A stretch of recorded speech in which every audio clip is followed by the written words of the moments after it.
الدارين آمين. آمين.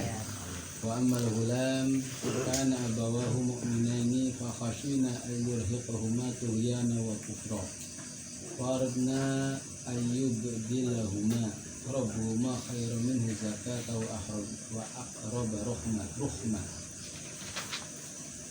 وما الجدار فكان لغلامين يتيمين في المدينة وكان تحته كنز لهما وكان أبوهما صالحا فأراد ربك أن يبلغا أشدهما ويستخرجا كنزهما رحمة من ربك وما فعلت عن أمري ذلك تأويل ما لم تستطع عليه صبرا. Hadirin rahimakumullah, masih menjelaskan tentang apa pertemuannya Nabi Musa alaihissalam dengan Nabi Allah Khidir alaihissalam. Sehabis merasakan perpisahan, waktunya perpisahan antara Nabi Musa dan Nabi Khidir. Sebelumnya diceritakan engkau boleh mengikutiku selama dan dengan syarat engkau tidak banyak tanya, jangan menanyakan sesuatu sebelum saya menceritakan. Terus berjalan bersama dalam lautan, terus naik perahu, terus perahunya dirusak. Akhirnya Nabi Musa mengatakan kepada Nabi Khidir, kenapa sampai dirusak sedangkan kita naik itu tidak bayar. Nah, itu pertama. Kedua, turun dari perahu terus berjalan di satu perkampungan, terus menemui seorang anak yang sedang bermain. Ada yang mengatakan 10, ada yang mengatakan kurang, ada yang mengatakan lebih. Terus anak yang paling lucu lah, yang paling bagus itu malah dibunuh. Akhirnya tanya lagi Nabi Musa itu. Dan itu persyaratan terakhir, kalau sudah 3 kali akan terjadi perpisahan. Ternyata yang selanjutnya datang ke suatu Korea. Kalau dari awalnya ahla Korea, tapi dari Fa'aba di sininya ahlal Madi fil Madinati. Kalau itu Korea. Terus di dalam takwil itu bahasanya Madinah. Yang semuanya itu ada hikmah, ada rahasia yang sangat banyak sekali. Jadi yang namanya Quran itu seperti fa'abau. Makanya dalam lafal fa'abau itu kalau dulu kan tidak ada titik ya. Tidak ada titik nulis Al-Quran itu. Pakainya fa'abau. Nah itu ada orang Intokiyah datang kepada Nabi jangan pakai ba sih. Makanya tak saja fa'atau. Jadi fa'atau itu kan dari sangat bertolak belakang itu. Kalau fa'abau ayyudayifuhuma, nggak mau menjamu penduduk desa, tidak mau menjamu Nabi Khidir dan Nabi Musa. Tapi kalau fa'atau ayyudayifuhuma, maka fa'atau itu berlomba-lomba menjamu. Itu kalau pakai ba itu menunjukkan tentang kebakilan ahlu Korea. Tapi kalau pakai tak tentang kedermawanan ahlu Korea. Karena kata Nabi ya tidak bisa. Ini ya firman Allah, saya tidak bisa mengganti walaupun cuma titik. Cuma titik. Kalau hurufnya mah sama, tulisannya sama. Apalagi dulu tidak ada titik. Itu bahasa Arab. Terpakainya Korea. Sebab itu menjelaskan tentang kebakilan, berarti bahasanya Korea. Tapi kalau dalam takwil menjelaskannya itu Madinah. Itu karena apa? Di dalamnya menjelaskan tentang kebaikan, kesolehan kedua orang tuanya, anak yatim tersebut. Itu dengan bahasa yang bahasa yang beda, itu menunjukkan tentang betapa Al-Quran itu memang bukan buatan manusia, tidak bakalan mampu, tidak akan mau kalau manusia.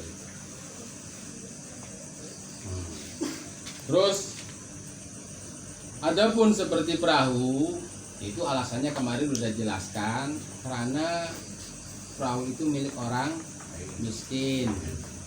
Orang miskin. Lah umpamanya kita dibiarkan tidak dirusak, maka akan dirampas. Maka saya rusak, akhirnya tidak dirampas. Terus masalah hulam, fakana abawahu mukminen. Itu kedua orang tuanya adalah orang-orang yang fakhasyina ayyurhiquhuma tughyana wa kufra. Saya takut itu anak tadi akan membawa kedua orang tuanya kepada tughyana wa kufra.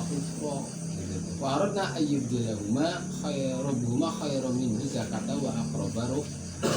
Maka saya menginginkan Tuhan keduanya itu menggantikannya itu dari hulam tersebut dengan seseorang yang lebih baik dari hulam tadi, yang lebih soleh, takwa, makrabul dan lebih mengasihani. Sebab hulam ini kalau umpamanya dia di umurnya panjang itu jadi seorang pembunuh, jadi orang pencuri, bahkan itu jadi orang yang akan menarik orang, memaksa orang tuanya dalam kekufuran. Saya minta Allah itu menggantikan hulam tadi yang seperti itu dengan hulam yang zakat dan wa aqrabur rahmah yang lebih baik, lebih takwa dan lebih sangat mengasihani kedua orang tuanya. Ini nyata. Dengan seperti itu orang tuanya itu apa?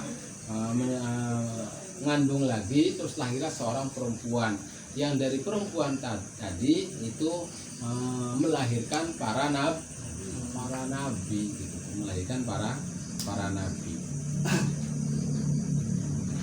Awalnya nabi ya, dengan nabi tersebut Allah memberi banyak petunjuk kepada umatnya. Nah, adapun seperti jidar itu yang melihat jidar yang akan roboh lalu dibangun kembali jadi utuh lagi, itu sebab dijadikan itu ligulamaini yatimain, punya dua budak punya dua anak yang yatim keduanya. Fil Madinah wa kana tahtahu kanzul dan di dalam di bawah jidar tadi ada kanzun, ada harta. Malun yufanu min dhahab wa fiddah. Itu menurut satu pendapat, ada lagi ya bukan harta gitu. Lahuma untuk kedua karena abuma solehan dan bapaknya anak yatim tersebut itu orang soleh. Para daru ayyablugu asyudahuma dan Tuhan engkau, kata Nabi Khidir kepada Nabi Musa, so ayyablugu asyudahuma, menginginkan nanti kedua anak yatim tersebut sampai dewasa, nanti di hartanya itu diberikan kepada keduanya untuk bekal hidupnya. Wastakhrijakan dengan rahmatan min rabbik, dan itu bentuk daripada rahmat dari Tuhanmu.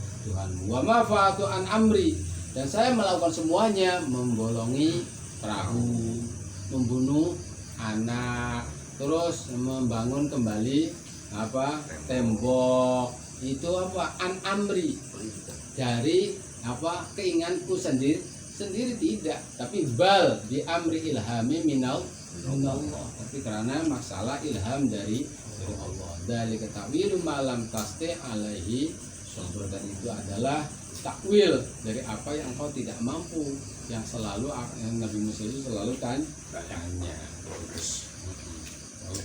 Kalau dari awal kan hambanya atain wajada abdan min ibadina atainahu rahmatan min indina wa 'allamnahu min ladunna ilma. Berarti yang memang ditonjolkannya itu dua. Pada hamba tersebut yaitu Nabi Khidir tersebut atainahu rahmah, yaitu belas kasihan. Wa 'allamnahu min ladunna ilma, dan saya ajarkan kepada Nabi Khidir ilmu ladun.